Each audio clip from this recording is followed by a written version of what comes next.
Last month we ate our way through Osaka, but our Japanese adventure ain't over yet.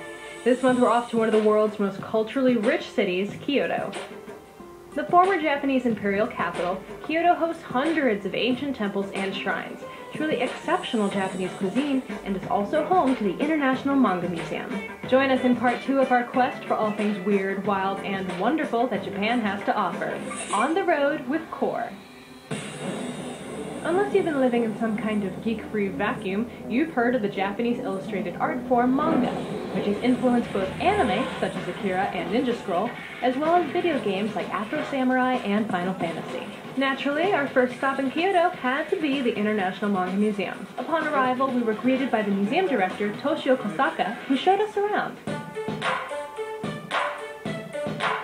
From workshops with famous artists to in-depth displays outlining the history of the art form, there is something for every interest level here at the museum. For hardcore fans, you can spend hours checking out the detailed exhibits highlighting manga art and artists from around the world. Feeling inspired? Then try your hand at designing your own unique manga character from existing templates of facial features. And we love that you're encouraged to get some manga-style hands-on with their extensive collection. Not just for display, but for reading. Now that's our kind of museum. But if you want to go back to the roots, make sure you check out a traditional street picture show performance.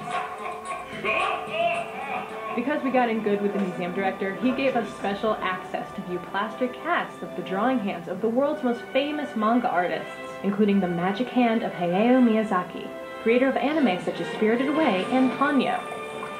But despite what the museum director told us, we suspected there's more to Kyoto than just the manga museum. And there are lots of ways to see Kyoto. Bikes, boats, and of course cabs. But just so you know, tipping is not expected in Japan, even if the guy seems like he really deserves it. And as any resident will tell you, all roads lead to Nishiki Market. Nishiki Market is Kyoto's one-stop shop for everything delicious and Japanese. From mountains of green tea to tiny little octopi on a stick, we're talking total sensory overload as you negotiate this gauntlet of culinary delights. It took us about 2 hours just to walk through. We're gonna eat this.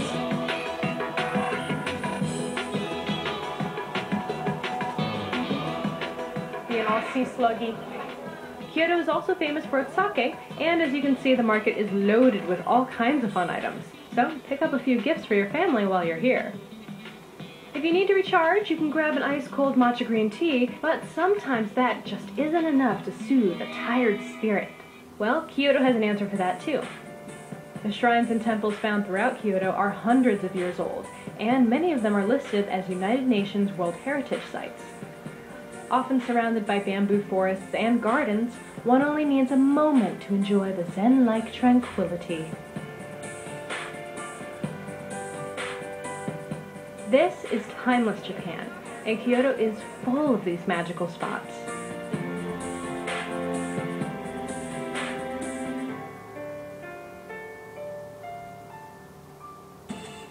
If you head further up into the mountains, you may encounter some of the locals, snow monkeys. Arashiyama Monkey Park, also known as Monkey Mountain, is home for over 170 macaw monkeys, which wander around in the open looking for handouts from their mostly hairless guests. Hey, nice weather we're having. I like your fur. Want to blow this popsicle stand? It's quiet. I like the silent type. I can get that for you. Ah yeah, monkeys everywhere must be getting a kick out of this one.